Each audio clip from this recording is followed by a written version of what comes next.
but it's the only way you're ever gonna learn. You look back and it's all in the past. I'm dwelling on the thoughts I cannot say to you.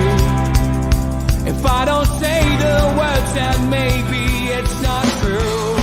And it feels alright when they come and say to you. Good evening and welcome to NUFC Matters with me, Steve Wraith. It is the start of a new week and it is a welcome to the Fans Forum. Tonight, Barry, Kevin, we've got the Dark Lord, we've got Ian, we've got John and we've got Darren. Big thanks to you guys for coming on and giving an hour of your time to talk about Newcastle United. Thanks to Stephen Anderson as well for renewing his membership. Big thank you to you, mate. Okay, there is only one thing to start tonight's show with, and as Mag Debate says, Tonali. Fantastic news, Barry. Fantastic news, and you're sitting in George's esteemed position, mate. So you need to live up to his. Wow. You need to live up to his reputation. But pressure. There he is. There we go. I mean, the club put this out. I mean, I've seen a few grumpy so and so's complaining that we haven't put a photograph of them in the strip at the club. No. Doing some kind of somersault or whatever. But it's great news. We knew the signing was coming. We knew it was imminent. It's done. It's dusted. There's nothing to complain about, Barry, for God's sake. Nah. The kid's here. We knew it was coming. I mean, the amount of fuss that's been made while he's been playing in the under-23s is just ridiculous. You think, what do they want him to do? Just say, right, I'm not going to play for you because I'm going to sign for Newcastle. Yeah, it's like, it's just this kid's doing stuff. It happens. He couldn't have signed before the first anyway. So even if he'd come and wandered around the pitch, he wouldn't have been able to officially sign till after the 1st of July anyway. So no, the kid looks really good. It's good for us to get some positivity over the line without it just being the young'uns who we're bringing through. But yeah, great start. And now we're into July. Hopefully it's the first of many. I know I watched you guys yesterday talking and not putting Stu on the spot or anything, but I'm sure at one point he said by this time next week we'll have signed somebody else. So I'm not. Yeah, he's really optimistic. I mean, he was definitely optimistic. You can read the room with Mitch and Stu sometimes, and other times, they've got very good poker faces, and they do get a lot of information from the connections that they have in the Middle East, and 9 times out of 10, those connections are right. So yeah, let's see. It will be good, but there's no rush, and I think ultimately Newcastle will do the business that they need to do, and they'll do it well. I think what we keep saying is, trust the process. Just trust the process. Let them get on with it, and we'll be fine. What's he going to bring to the team, Kevin? Do you think Tonali? He's got a great record in Serie A, 130 plus games under his belt. Semi-finalists of the Champions League. So certainly Champions League experience is going to be very important for us. Which if I remember rightly, Eddie Howe, at the back end of last season in the press conference, when he was asked about who he was looking at potentially signing, he just said it's not necessarily something you need, the experience to play in competitions. It's being able to fit into the team and be able to understand the philosophy that we're trying to get across. So not expected to go out and sign lots of Champions League players, but it's a great start, and having somebody who's got to the semi-final. Yeah, it could be worse. Exactly. No, I think. Is that another smokescreen from Mr. Howe and how he puts himself across in the press conference? Is to say, well, yes, we might need a little bit of experience, but we actually might not. But we might, maybe. Who knows? I don't know. I just adhere to what he says and just trust what he's saying and what he's actually doing. But on a playing side of it, sorry, my voice is a bit hoarse. I went to the Lanning United game yesterday, so I'm going to ask you about that in a minute. So I think it's not a Pirlo, essentially. I was talking to the lad beside us yesterday, and it's like that. He's a younger version of, but I think he's a little bit more athletic than an Andrea Pirlo.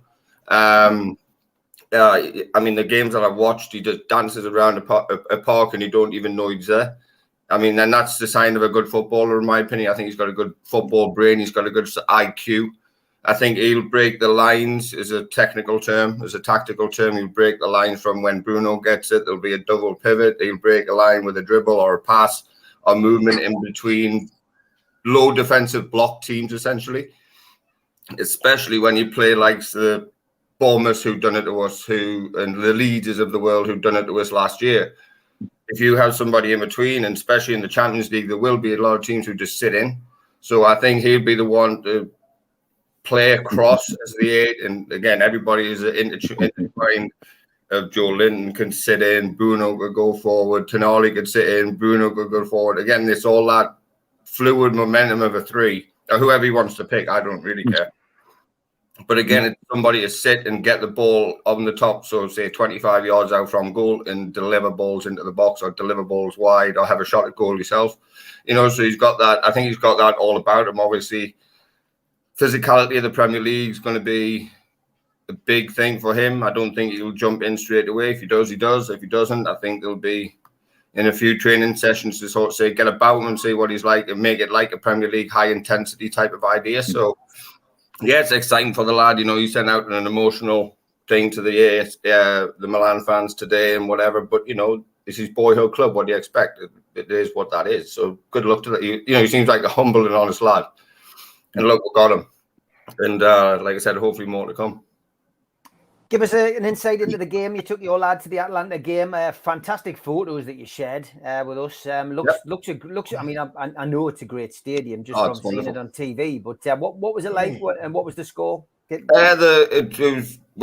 our July 4th week here, so there's a lot of kids, obviously school holidays and stuff like that. So it's quite full, which is quite surprising for a summer game. We don't normally get I don't know what the attendance was, like 30 or 40,000 or something, 40,000 or something like that. It wasn't 70,000 what we expected, what you expect from Mercedes-Benz, because it's absolutely massive.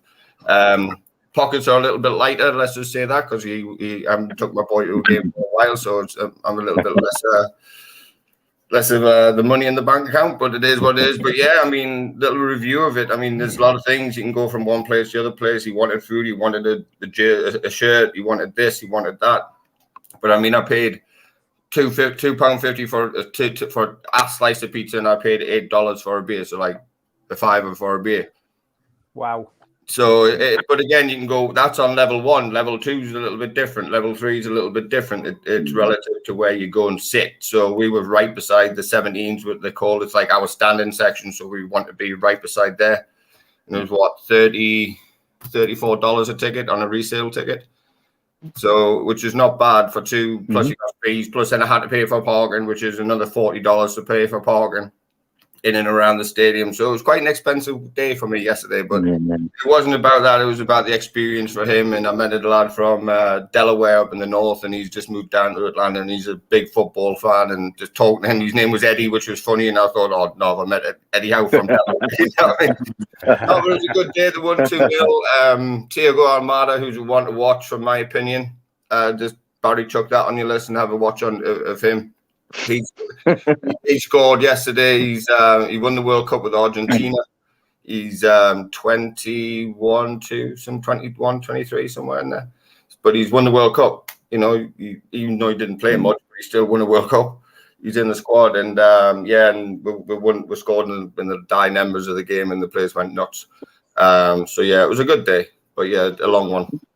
Yes, Tom. $40 for parking, he says. We'll crack on, Vince, and just Mighty Win actually says, do you think Eddie will chuck Tonali straight in or gradually bring him in like Bruno? I think we spoke about this the other week when we were talking about the imminent arrival, and I think what we tend to think is that, like everybody, he'll have to earn his place, won't he? Well, yeah, but like it's unlike Bruno, he's got a full summer with him, hasn't he? So yeah, good point. See what comes from that as well. Like so, he'll try him in different games and all that, and that's down to the lad himself. What the way he's going to throw himself in. Like his from like his just caring about his attitude, things like that. Just again, it sounds like an anyhow player, lad who just wants to come in, work hard, and just be part of the team and all that. And it's just brilliant, and it's so good to be a Newcastle fan. It just like I said, it's amazing. Like people are talking about going like this. We're going to AC Milan and picking off their top player, going there. Like this, you couldn't have dreamed about Newcastle doing that under Mike Ashley. We couldn't have went to Norwich and picked their top player under Mike Ashley. But like says, yeah, just but like says, yeah, it's amazing. I'm like, it's great. Like says, I mean, some fans just need to calm down. They're going on like it's the end of the window, it's all over and stuff like that. Going, where's my next player? Where's all these players? Calm down, like Kevin says, like you says. Believe in the process. I'm totally behind Eddie Howe. The way they're doing it as well is brilliant. Nobody knows who we're going to sign. They're throwing names out like right and centre, adding loads of names to Barry's list. Like it is just constantly coming out and out and out. And I'm just sitting there going, you see that? It's like constantly saying like, oh, like says Tottenham beat them to such and such player. Newcastle were beaten to Newcastle. Going whatever. You can keep saying whatever. Doesn't make it true. You know what I mean? Like but it's great. It's fantastic. I mean, like says. I think this is not just going to be the only one we're going to get. You're going to start thinking you're going to see something else as well. They keep on saying, oh, how much money? Week. People are worried about FFP. Mind every time Newcastle's name is mentioned in media or whatever, FFP comes close along with it. You would think when Newcastle United, FFP will be the new name because it's always mentioned with it. But there's nobody else's. No, it's a good point. But I've got no. Loving it, Steve. Absolutely loving it. I think this is brilliant. And it's just the beginning. I think, we're going to see something else as well. I think we'll get a couple more good ones as well. Yeah. Yeah. Chris O'Neill says Fabrizio Romano has revealed that Dominic Szoboszlai didn't choose Liverpool over Newcastle. Newcastle never came in for him. Yeah. And that's what you've just been saying, Vince. Do you know what I mean? It's like we're getting linked with this one and that one. Barry's list's getting bigger by the week, but it's it doesn't mean that we've actually moved in or gone for these players. No, that's it. It's what's so good about our club now, is how they're doing things. I believe the Tonali, I think they've been speaking to him for some time, long time to get this all done. This has just not been something overnight or gone and got him. They've been talking to him to a while, building up, they did with, Bruno said, listen to him, listen to the plan. They've all talked about, they've got him and says, right, this is what we're going to do. This is where we're going to go. We're going to invest. And he's another one who's going, right, okay, yeah, that Newcastle is the future. And it's what we are, and it's where we're going to go. So I think they've been on him, and it's great how they says nobody knows what we're going to do. Come up with they can throw names all over the place, as many names as they want. Just keep doing it for me. I'm believing in the process, and just absolutely loving it. It's great. Yeah, Ian, it's great to see him finally, sign on the dotted line, agreed now to be a Newcastle United player. There are people on social media freaking out, and had Newcastle delayed the deal so that they could have this big, hullabaloo at the ground and walking him down the tunnel and putting out a video, then people would have been saying, well, the deal must be in jeopardy. You can't win, can you, in charge of a football club, Ian? No, I think they've got, to be honest, I think what's happened today has probably been, they probably had planned to do it that way, to have the big unveiling, because when you spend that much money on a player and it is such a great signing, you want to launch him properly, you want to get all the publicity from it you can and have a big fanfare about it. But people have been, the bedwetters have cocked it up because they've been peeing and moaning so much about him not signing, that I think they've had to come out and do this as a sort of, listen, he is definitely signed. Give us a few days when we can actually properly parade him for you. But it's just, it was obviously a done deal. Everybody said it was. So I think jumping on next signings, I think what we've learned from previous windows and from this up to now is that we're not going to pay over the odds, and we have a list. And we wouldn't pay the release clause. Liverpool would, because Liverpool were willing to pay over the odds. We're not willing to pay over the odds, so it's a case of next. It's not that we didn't potentially look at Szoboszlai and didn't want him. It's just we weren't willing to pay 70 million quid for him. Simple as that. We didn't value him at that, so we will only pay what we value people at and nothing more. And I think that's a really good way to be. In the long run, all right, short term, you might lose out on a few people that everybody wants, but nobody knew who Szoboszlai was, let's be honest. No. Nobody knew who he was. No. Then you look on YouTube, well, there's another 100 Szoboszlais out there. There is. And we will have our name stamped all over all of them, as long as the clubs aren't taking the mickey with what the valuations are. I would rather pay whatever it is, 55 million, in my opinion, for Tonali than 70 million for Szoboszlai. So we've got some Tonali in, and then we will get other players in. and they will be at the right price, and they will be the right characters for the team. That's what the most important thing is. I agree. John W says, what I love about this signing is that not one person reported us being interested. SJP Dave says the whole Tonali saga wasn't helped by people welcoming him for a week prior to him signing. And the signing did come out of nowhere, John. You're right. What's your thoughts, John? Good signing. We've already spoken about him on the fans forum before, but it's great now. It's official. We can move on and look at the next one coming through the door, can't we? Absolutely, Steve. Good evening to guys, even to everyone in chat. Look, listen, right? I mean, I've always rated this guy. I said last week, right? Enjoy him, brace him, right?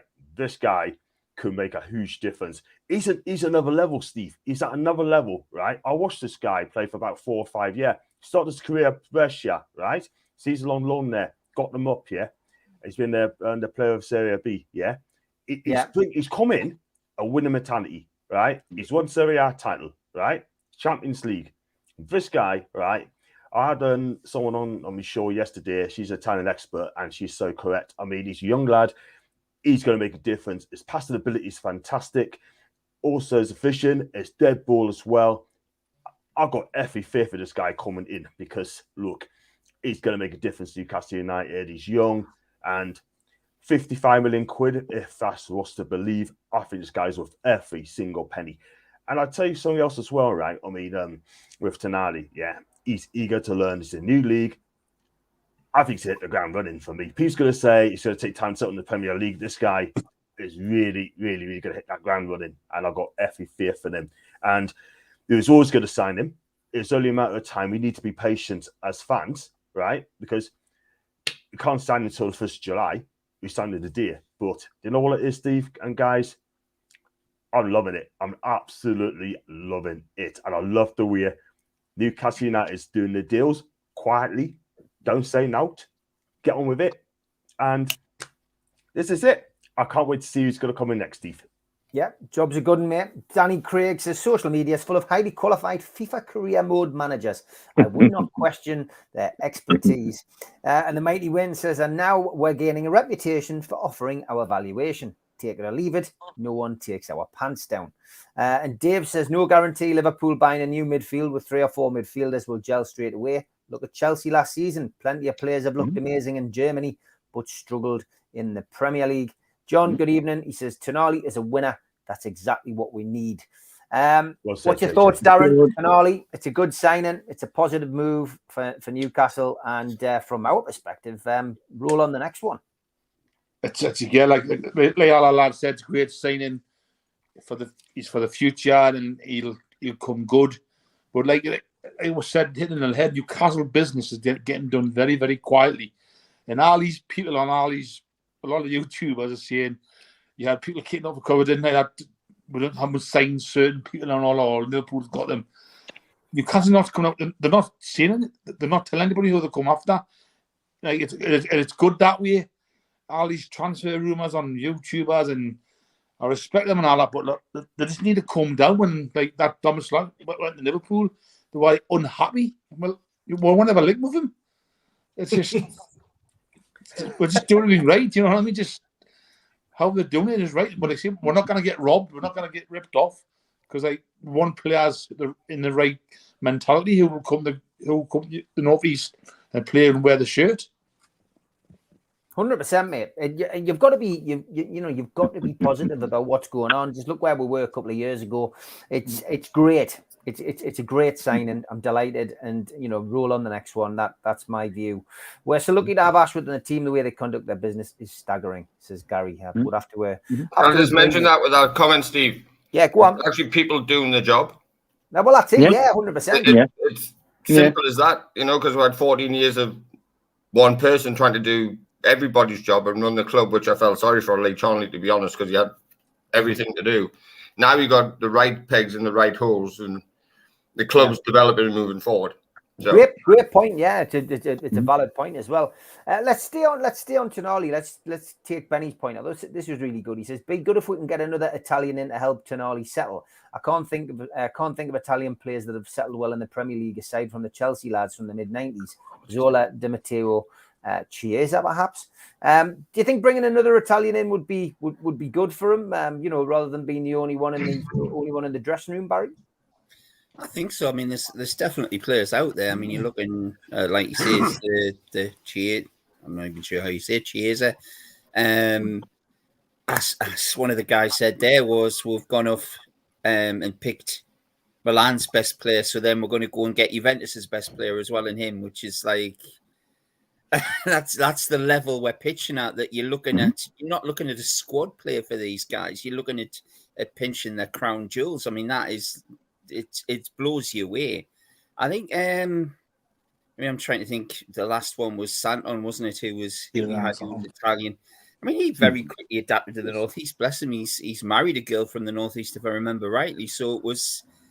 And I mean, we've got lots of different nationalities in the club now, but I can see what they're saying. I think it's a multinational team, isn't it? I mean, I thought that when we signed Joe Linton, that the Brazilian connection is only going to strengthen the club.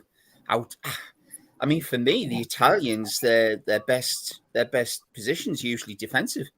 I would love to see an Italian defender come into the club. I'm not sure who it would be because there's so many names getting messed about. A defender or a striker, Steve, would be tremendous. But I think once they reach that level and they're at that ability, they would just settle regardless.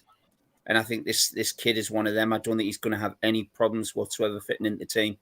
I think he's been there, he's done it. He looks quality. He's like was said in the chat there, that he's a leader. He's another one that is going to help take some of the pressure off Trippier. So he's not the only one trying to organise people. He's going to be like that as well. So if we do get one, great. If we don't, I think he'll do absolutely fine. Yeah, it's all about bringing players in and getting them settled, isn't it, Kev, really? And another Italian might be the way to do it. But if we don't sign another Italian, I'm sure Tonali will settle in. And Newcastle seem to do things the right way this time. I don't think they would leave anything to chance. They certainly wouldn't want an unhappy player in the dressing room, so they'll make sure he's happy at home. I think that it's all down to due diligence before they sign the player, what type of character that player is. And yes, we might not bring another Italian player in or Italian-speaking player coming in, whatever, that great.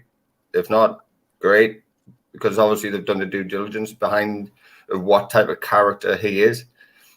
I mean, you're captain of the 21s. You played a handful of games for the senior squad. You got something about you. In my world as a coach, if you're a good player, and you're going to fit in. Your football will do the talking. You don't have to speak the language. Your football will speak for itself, essentially. But I don't know. I mean, I'm not top on the Italian game. I don't watch it. I don't really pay much interest into it. But again, if we sign somebody, I don't know, maybe great. But if they've done their homework and due diligence properly, which I think Dan Ashworth has more than likely done with Steve Nixon, they're good at what they do.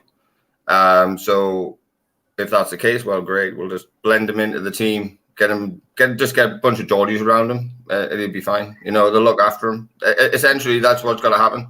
Because he's a new guy coming in from a different country, different culture. So you've got to incorporate the culture, what he's playing in, with those who are leaders already within the dressing room. And I think Kieran Trippier will wrap his arm around him straight away and say, this is how it's meant to be, in some form of broken English through a translator or whatever, to say this is how it's meant to be done and this is how it's supposed to be done. And every player will probably say exactly the same thing because of the depth of leadership that we have across the squad.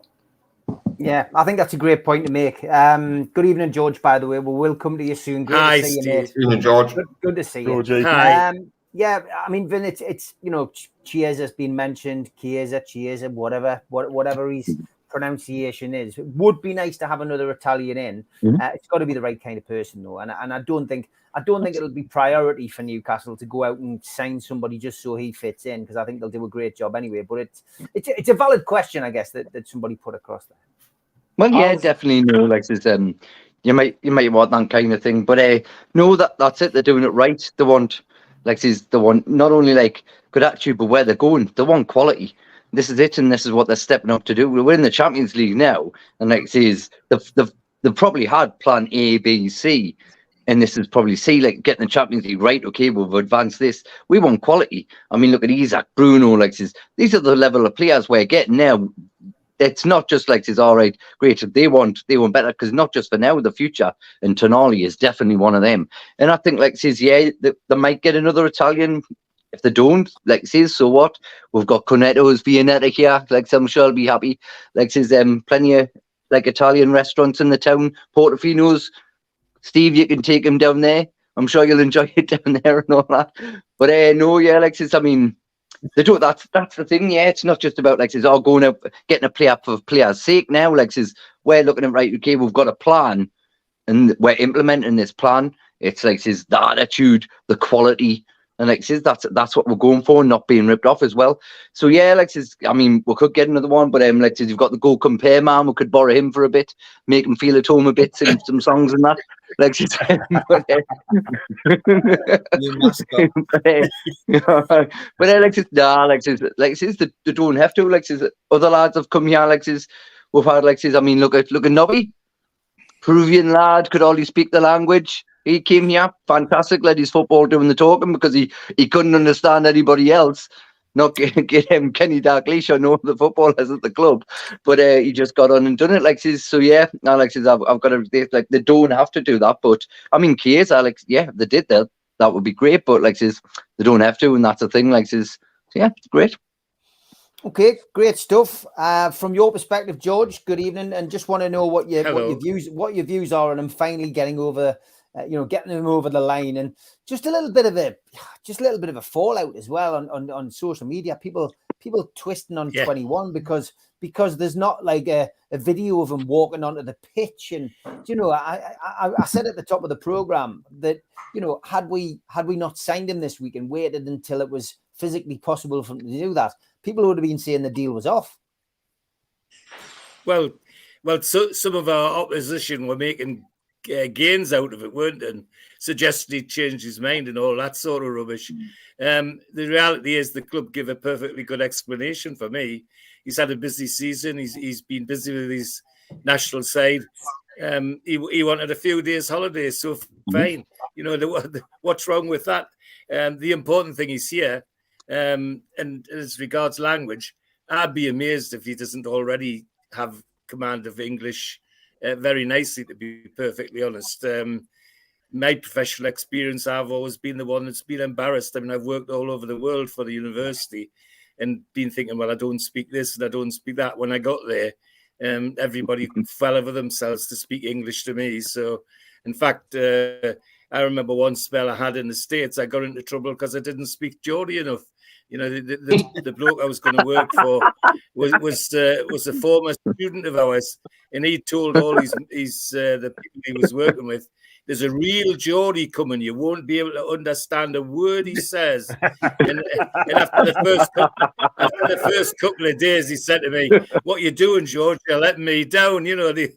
So I had a couple of days where I went into the way eyes and all of that, which I don't normally do, just to satisfy him. So no, I'll be amazed if this lad doesn't already have a good command of English, and if he doesn't, well, he'll do what the Brazilian lads have done and picked it up straight away.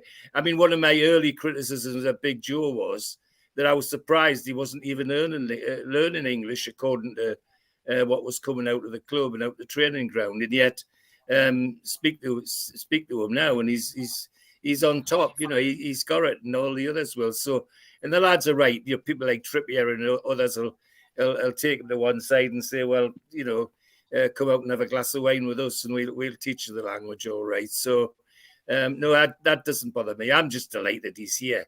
Let's face it, we've got another quality signing, and people are getting really their neck is in a twist about all sorts of things, when all they need to worry about is where we're going to use them, how we're going to use them, and all that's the things that I want to be interested in. And he looks useful at the bits of video I've seen of him. He's got a bit of steel in him as well. He's got a bit of Italian bite, which will do us no harm. No, I'm just delighted he's here, and doubly delighted that the lad is finally been presented to her. A short apology, lads. A neighbour had a problem, and once I got started, I felt a bit obliged to stay because my neighbours have been brilliant to me for the last year or so because of the various problems I've had. And I didn't feel like I could walk out straight away just to say, oh, by the way, I'm going next door because I've got something on the computer to do. So sorry, lads, but it was important. That's fine, George. I did text you, Neil, to make sure that you knew. Did, yeah. I was hoping you hadn't you hadn't had some kind of fall or something like that. So I was concerned, George. I've got to be honest. No. What was the holiday like? That's very kind. What was the holiday brilliant. like? I mean, not long enough is the short answer, but that was due to the fact that India had school things to worry about. So if I had me, we would have gone for a month. But a week was great. It was good to see Neil at home. Meet his friends and renew acquaintances with people that I knew, because I haven't been to Dubai since Marjorie was diagnosed. Well, it's 5 years ago past Christmas. She was diagnosed with Alzheimer's. Actually diagnosed in Dubai when we were with Neil on holiday. It was horrible. And the hardest thing I had to do was to get her home on the aeroplane, because she kept asking the stewardess to tell the pilot to stop the plane because she wanted to get off. Tell that bloke up front I'm getting off at the next stop, she was saying to the stewardess. and fortunately, the lassie that she was speaking to was a Geordie as well, and she said to her, "It's all right, madam, we're all getting off at the next stop," and just laughed it off. Well, I'm glad she did, because Marge was at the stage was getting quite difficult. You know, it was so yeah, it was brilliant. I made up, caught up with some old friends. And brilliant. Neil decided he would come with and have a holiday, and booked a nice hotel, so with adjoining rooms, so we had all rooms together, and that was great. And I've got to say, my granddaughter's only 12, but she's a very mature 12, a really good travelling companion. She's a star, she is really. And we had lots of little giggles together, and that's done me a power of good as well. And the warm water in the swimming pools, you wouldn't believe what it's done for me ropey right leg, it taking the swelling down and all that sort of thing. So it's been fantastic, lads, and thank you for the good wishes. Great stuff. Next signing, George Mitchell. Next signing, George Mitchell. He can speak a bit of Italian. Giorgio. Giorgio. I love it. Classic, Ian. Penny says, ask the question. He was the one who asked the question, Ian. He said, ask the question because of the notoriously poor rate that a long list of Italian players have settled in the Premier League and played their best football. No such problem for the French, the Dutch players as usual. He says, I hope I'm wrong, because the lad looks made for the Premier League in terms of attributes. So, yeah, I mean, Ian, do you think Newcastle might go for a little bit of company for Tonali and bring in another Italian? Do you think it's a possibility? Possibility, and it looks like a lot of the good deals that to be done in Italy at the moment, because there's not much money in Italian football. From the looks of it, all the teams seem to be struggling. So you can pick off the, let's say, better deals in Italy. So I wouldn't rule it out, but I don't think that's going to be the sole reason for us going after a player just to have someone to hold his hand. I think that his character seems that, you know, he's quite a headstrong bloke, all beyond his, you know, all beyond his years. I think he's going to be mint. I like just what George was saying there. He looks like he likes a fight as well, which is obviously going to go down really well at SJP. And you know, everybody, as soon as he goes crunching into a tackle, people will just be like, right, he's here now. You know what I mean? So, sorry, my computer just went off then. 2 secs. So yeah, no, I think he's going to do really well. I don't think there'll be any problems with adjusting. Like you say, I'm sure he does probably speak a little bit of English, and what Bruno learned to speak fairly reasonably fluent English in 3 months or something like that. It's unbelievable, you know. So I'm sure that he'll have a bit of help with you know, lessons for English lessons and stuff like that. I think that's, you know, somebody mentioned before that Big Joe didn't speak English for X amount of time and that, and it's my answer to that would be, well, he didn't need to speak English to anyone, because there was Bruce never talked to him about tactics or anything, did he? So he just just like go on the pitch, kick the ball, you know what I mean? To St. Max. So yeah, no, I think he'll be fine. I think just got to get him in. Like George says, a lot of these lads speak a lot better English than we do Italian, you know. So I think he'll be fine. Yeah, you're right. Les Walker says, I've never commented on any of the chats. I've watched the shows for years now. I've got to say, George is one of the nicest people I've had the pleasure to watch. Yeah, That's very kind. Yeah. That's very kind. Yeah. Very Legend. kind. Really is. John, do we need an Italian partner alongside Tonali to help him settle in, or do you think Newcastle have got that kind of thing sorted now? I think you could do another Italian, really. Like, so I do, I do watch a lot of Italian football as well, and getting Di Marco for Inter would be fantastic. And if we pay the money for it and it's right, we get him. But listen, at the end of the day, right? I mean, Tonali, like I said, he's a young lad. I think he can speak English, by a little bit of English, by the way, and he shouldn't have any problems at all. He'll settle in quickly with his family, no problems at all. And do we know that, John? Do we know he actually does speak English? Well, I did a show yesterday, and Sabrina, and she said that he can speak a little bit of English. That's what she said. So just want to let you know. And I done a show last night, but yeah, I think he's a quality player. And if you're a quality player, you have no problem settling at all whatsoever. But I'd love to get an Italian in as well to help us settle in, like with Bruno and Joe Linton together, sort of thing. So yeah. Get them in. I'll sure they're looking for another Italian, I hope. And I think it'd be so much easier if they do that. But we got good players as well that can look after each other as well. And Fabian Schär can speak fluent Italian as well. Yeah, Sophia just said that. Yeah, that's a good shout. That Sophia. So there you go. That helps. Thank you, Sophia. But yeah, I think it'll be fine. It'll be fine. No problems at all. But it'd be nice to get it. Darren, there's a good suggestion from John. He says, Gaza will pop in and teach him some Geordie. Yes. Geordie. Somebody will have to interpret for Gaza. Yeah. I mean, Gaza speaks better Italian than he does English. He does, yeah. You can I love the Italian a bit more, by the way. I know the numbers 1 to 10. Well, there we go, John. You can maybe get taken in as a translator. Darren, yeah, it's not a necessity. I think that's what most people on the panel have said, Darren. We don't need to get another Italian in unless it's somebody who can kick a ball around and put the graft in that everybody else can. You don't need to do that. No, exactly. Like, I can remember Kieran Trippier did a podcast on High Performance. He said he never understood how a player comes to the country and settles into an area. So when he went away after Atletico Madrid, he knew what it felt like, how to settle in a different part of the world. So now that you got have a leaders doing at Newcastle, like Dan Bird, Trippier, Lascelles, all the captains. So the players are going to probably going to see them boys, and the club will get the translators and all the people in the right places to help them to settle in the town anyway for the first 6 months anyway, get his family and all that. So the club, like I say, the club will not be daft. They know what they're getting young lad, 23-year-old in the northeast. Any problems, go and see the people who can help them, translators, or just help them settle down in the area. They look like we had Botman. Botman come and have a Dutch and he Dutch did it, I believe. No. So Botman settled. He settled quite well, hasn't he? Do you know what I mean? So the club know what they're doing. Yeah, no, they definitely do. From my perspective, they do definitely do things in the right way. Now, go on, George. You were going to make another point. I was going to say it's not a new problem if you go back as far as the Robledo brothers. They're the first South Americans to play in the country from Chile, and they brought George. George was the one they wanted, and they brought his brother Ted because the story was that so he would keep Ted company. And not have problems with the language. The real story was that agent was their mother.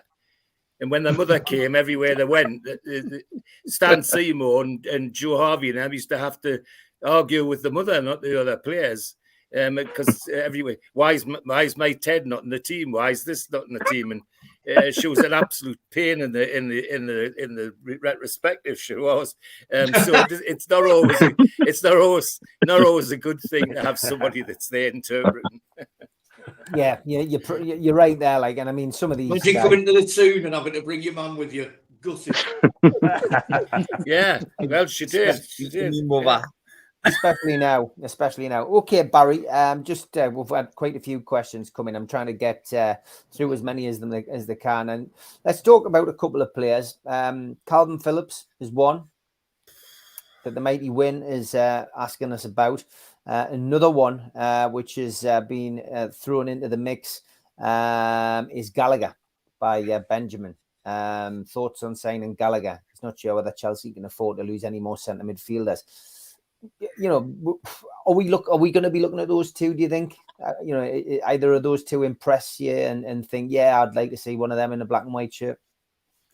I mean, the two stories surrounding them seem to be on more likely loan deals than it is an actual permanent deal. So, I mean, Calvin Phillips is the better of the two, I would have said, but there's probably going to be an awful lot of competition for him.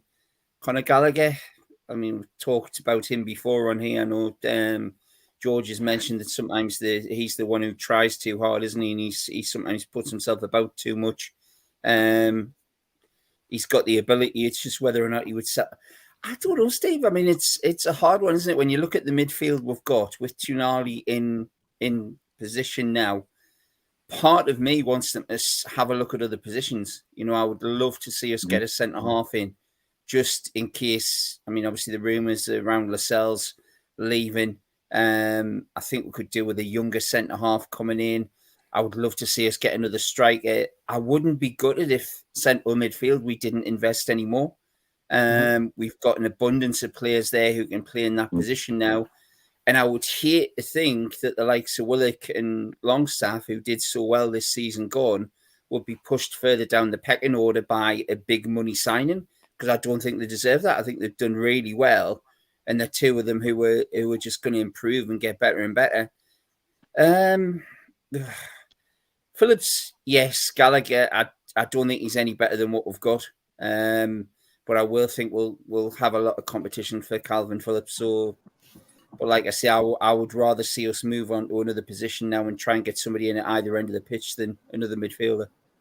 Okay, Musa Diaby's another one that busted blood vessels suggesting. Stephen Kennedy says, how the hell can Gallagher expect to get in the team? There's six better than him here already, which is it's an interesting one. Kevin, your thoughts, you know, on you know the names getting thrown around. Diaby's, there's another one. I mean, I'm just trying to read off the midfielders that we already have. I mean, once they're fully fit, that's going to be a tough midfield to get into. Even with Calvin Phillips' quality, even with when George was speaking about Conor Gallagher, it's like he's the Cockney Miggy, really. He just runs around with his head cut off half the time. But he's a good footballer, don't get me wrong. But I don't think that's a need anymore. I think we've got what we needed, is that extra body. We've got Elliot Anderson playing there, Anthony Gordon playing there. You've got Joe Linton, you've got Joe Willock, you've got Sean Longstaff, Tonali, you've got Bruno. I mean, there's 8 already to fill three places potentially, and then you've got Lewis Miley. And I was about to say Lewis Miley, who's just signed a contract. You know, who's going to be pushing into the first team as a youngster. So you've got 9 in that midfield area for competition. So you don't really need to do that. And I agree with Barry to where we need to look elsewhere. Like I would agree with a young centre half, just to cover for Shaw, because he seems like every game he gets injured or hurt or something. He's the first player to go down with the physios to run on. It's just a Fabian Shaw display without him getting a physio treatment or whatever. I would look at maybe another forward. So again, basically the spine of the side, a centre half and a forward. We've got a bit of cover at left back, got to cover a bit of 3 at right back, 4 right back near enough. So I think it's just getting rid of, unfortunately, poor term, the dead wood that's got us there. It's sad to say, but that's now what they're becoming, the driftwood of the team. Got us there. We appreciate the service. Yes, great. But now, like we said, there's no sentiment, so you just got to shift them on. It's just build bit by bit. This window, a couple of 2 or 3 more players is cover and support for the Champions League, etc. Then in January will be another probably a big window for us to go into for X, Y, Z, wherever, if needed. That'll be an if needed window, in my opinion. And then obviously going into the summer. But I think, I wouldn't have either or. If it is, it would probably be a loan for either one, to be honest. But I don't think that'll happen. Yeah, Simon says, I think Eddie fancies Gordon as his third striker. Lots of comments coming in now. Right wing, left back, and centre half for me, says Bill. Right wing, happy with Miggy, Murphy, and Gordon on occasion. Tonali, what a belter, says Brian. Vince, players that you're hearing, lots of players getting mentioned, in the chat tonight, and people asking who would we fancy. Calvin Phillips is, Gallagher's in there, Diaby's in there again. What's your thoughts? Like, here's my thought. Diego as well. Arda Gula. There's another name. So go on. Yeah. Like, it gets confusing because you just had so many names, and you go, who again? But it's just getting bamboozled. So many names thrown at you.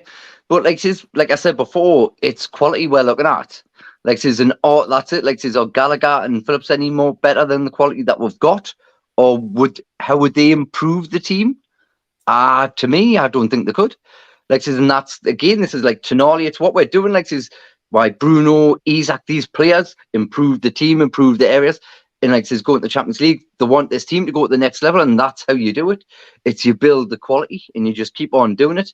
So I can't see going back to your Tonali and then going to Phillips and stuff like that. Like says, like Kev said, midfield's covered in abundance now. There's Sean Longstaff, and you think, oh great, he's done well and all that. But yeah, like Kev said again, sentimentality. There's none of that. It's quality that we want, and it's got to improve your team. So Phillips and Conor Gallagher, can they do that? Not for me. I think that's what we're looking at. We're in the Champions League. We're building more, we want to build a squad. We're like Man City, who can compete on all of these levels. Go for everything. Go for the league, everything. And it's quality. You have to do that. Names are getting thrown out all over the place. But it's just, to me, I just switch off now because it's ridiculous. It is. It's getting like crazy, man. God, it is. Steve I was coming up with names like Gani Score, and he's a friend the defender, Gani kick him. Just names being thrown out everywhere and all that. But for me, they're doing this. They do everything they've done so far. It's right. We needed to survive. We've got the players there to bring them up to survive.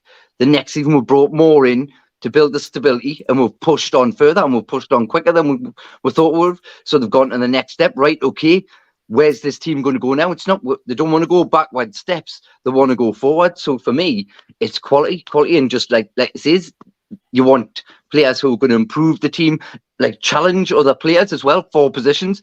And I just can't see players like Phillips and Gallagher doing that, really. So yeah. I would say Buster Blood Vessel says left back Tierney, winger Diaby, centre back Tomori would be fantastic signing. Steve Would Be Farmer says some folks need to realise that every player transfer is not going to replace a starter. We need depth. John says it's fun to speculate, but please don't have a go at the club when players we haven't lodged official bids for move to the other clubs. And outgoings, Benny says sounds like Darlow is going to be leaving imminently if we get 5 million. Playing Bournemouth against Leeds, the span of his team career represents very solid business. George, lots of names getting bandied around as always on this show on a Monday night when the transfer window is open. Any of those floating in your boat at the minute? Any who you'd like to see? No, position? Not really.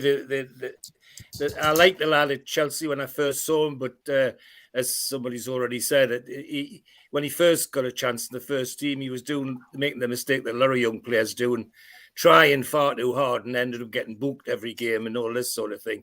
But now he doesn't even come into my thinking now that we've got Tonali. And Calvin Phillips, well, I was never, ever... golden chippy, fantastic, Tim. My eyes are getting better, lads. Calvin Phillips has never been a favourite of mine. I'll tell you what worries me about Calvin Phillips, and that is when he came back from the England duty in the World Cup. Pep Guardiola went berserk because he'd lost all his fitness, and I thought, well, where the hell's Southgate been? But where has he been as well? What professional footballer goes away on international duty and come back so unfit his manager won't put him in the team? And he didn't get in the team for weeks and weeks and weeks. In fact, the other week was his first start for nearly a year.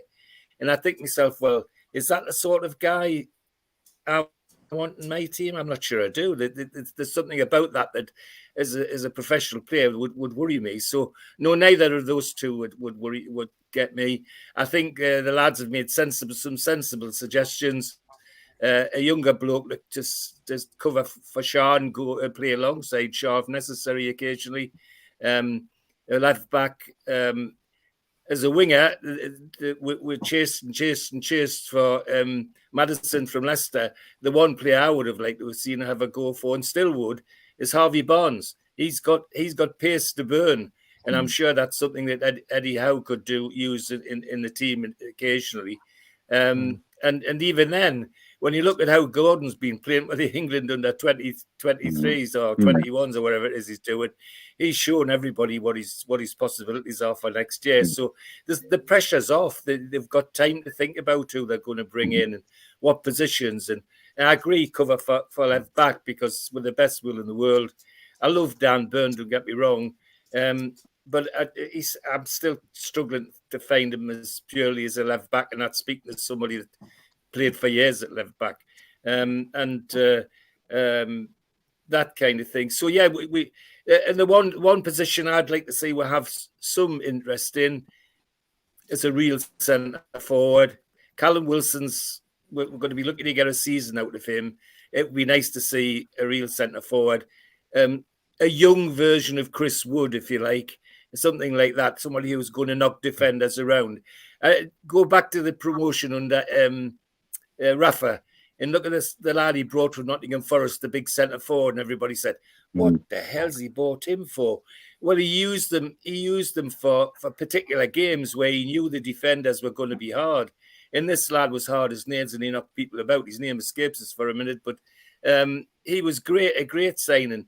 I would like to see we have a real centre forward in the side.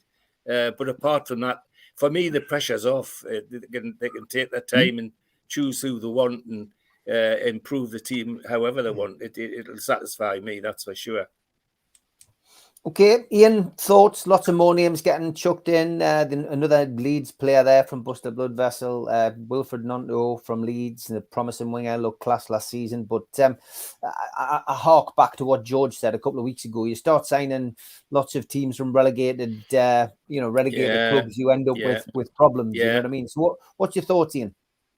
I'm sort of with George on the left back situation. Dan Burn was brilliant this last year, but I think we need someone who's a bit more dynamic going forward. From left back, it'll give the team more balance for me. And I wouldn't. So going on to like the likes of Gillespie and the other one, Phillips. Phillips. Sorry, Colin Phillips. Yeah, I wouldn't really say that they're an upgrade on. Well, they're not an upgrade on Willock or Sean. So I would probably not be interested in looking at them. Gallagher, to be fair, Gallagher, at least he tries. He might run around like an headless chicken, but when we played Chelsea and beat them 1-0, he was the only player on their team who actually tried. So I'll give him that. Like, at least he's got a pair of testicles about him. You know what I mean? Unlike the rest of that team that played that day. So, but I just think now it's a case of like you said, there's not.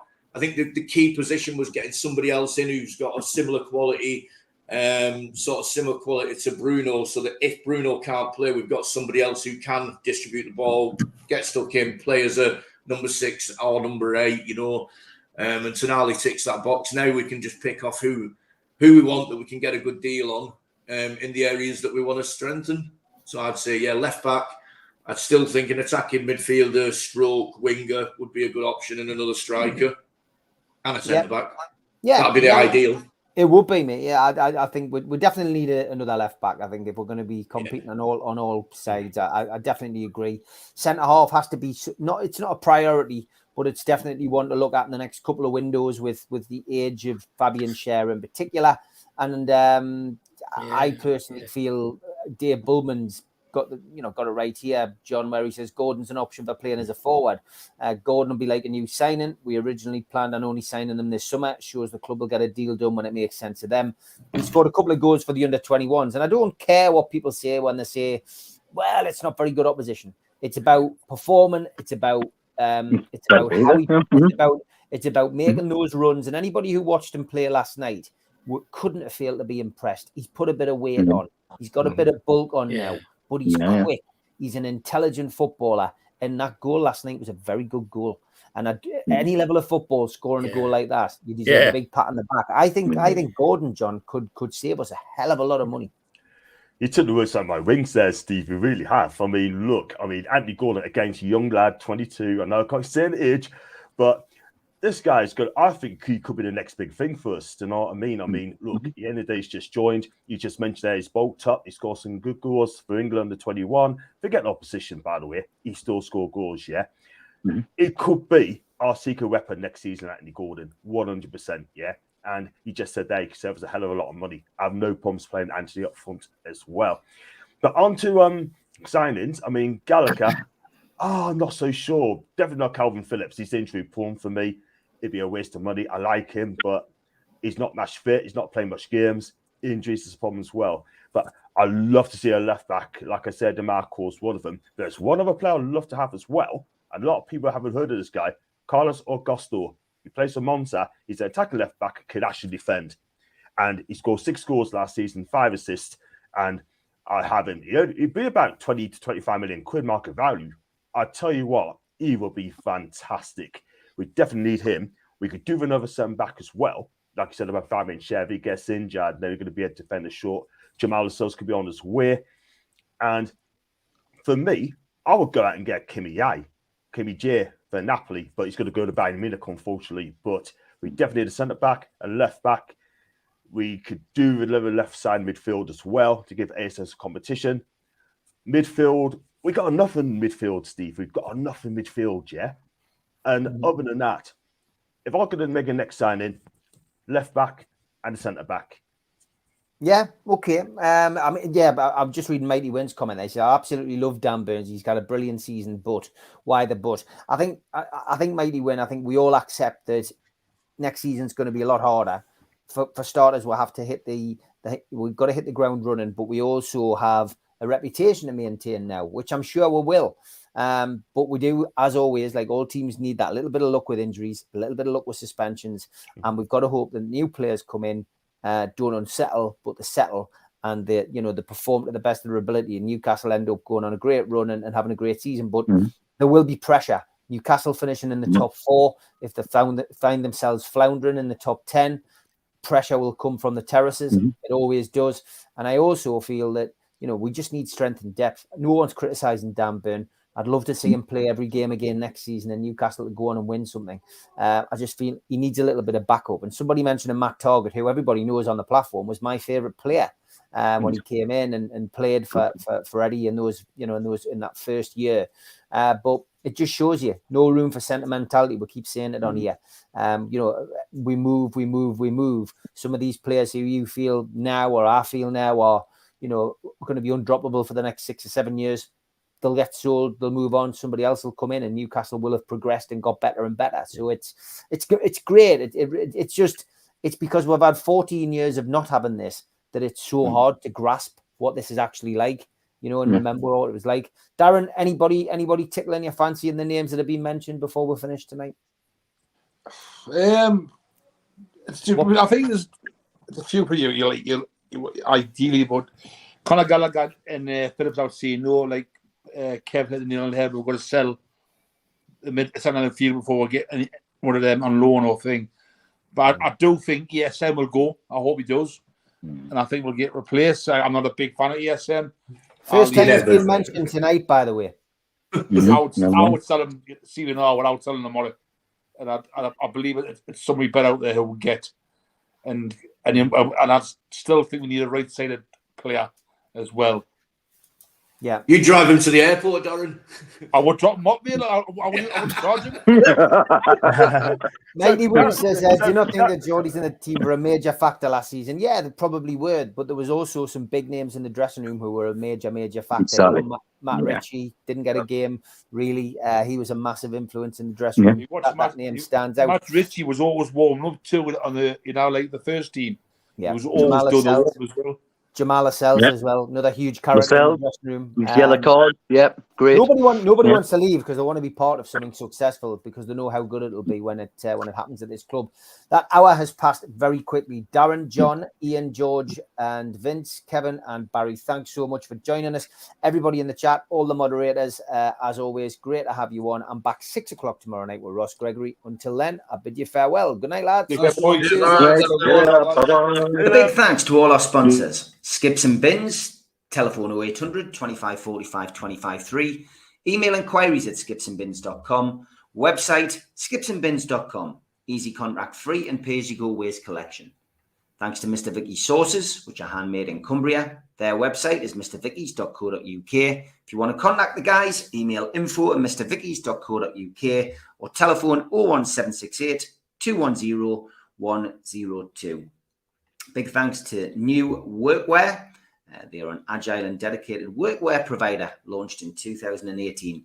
For more information, go to their website, newworkwear.com. Big thanks, as always, to Media Arts for the help with the video side of things. If you want to support the channel, hit the subscribe button, become a subscriber today. Hit the thumb up under the video, which likes the video, and click share to share to your other social media. Click join if you want to become a member of the channel for as little as $1.99, or take a one-off payment for the cult membership. You can get in via this QR code if you've got a smartphone, or look for membership pack on the website, nufcmatters.com. What do you get for your one-off £25 payment? You get a scarf, a pen, and a cup, and a membership card, and entry into the monthly draw. Don't forget, if you want a car sticker, all you need to do is subscribe to the show and then email John at NUFC Matters, and he will post you a free car sticker out. We're also available as a podcast on iTunes, Spotify, and other podcast providers. And we also support the food bank on this channel. NUFCfansfoodbank.co.uk is the virtual matchday bucket where you can make a virtual donation 365 days of the year. The new Alan Shearer raffle is underway. 150 tickets at £1 a ticket. You could win a limited edition signed Alan Shearer ball from the 260 dinner. Enter now at nufcmatters.com. We've got a few events coming up. August the 5th sees Gavin Peacock at the Tyneside Irish Centre. Tickets are £10, and you can get them now from nufcmatters.com. Our Christmas event takes place on the 7th of December at the Tyneside Irish Centre, and that's an evening with Frank Clark. Tickets are £15 and available from nufcmatters.com. Finally, Waddle, Keegan, Beardsley and Friends, the class of 84, is on at the Town Theatre and Opera House on Westgate Road in Newcastle on Thursday, January the 23rd. Tickets are now available from the Town Theatre and Opera House.co.uk or telephone 0844 2491 000. That's the box office telephone number 0844 2491 000. We still do 7 NUFC Matters show a week for free. But if you want to help support NUFC Matters, then there are a few ways of doing it. Hit the like button on each live broadcast and video. This helps the channel grow. Hit the subscribe button and select the all notifications bell so you don't miss a single show. If you want to help us financially, then you can join the channel using this button with the membership starting at $1.99 a month. Or you can drop us a donation in the chat using a super sticker. We're also looking for sponsors. If you'd like your brand advertised on the flyers for the show and featured during the ad break, then email John at nufcmatters.com to arrange today.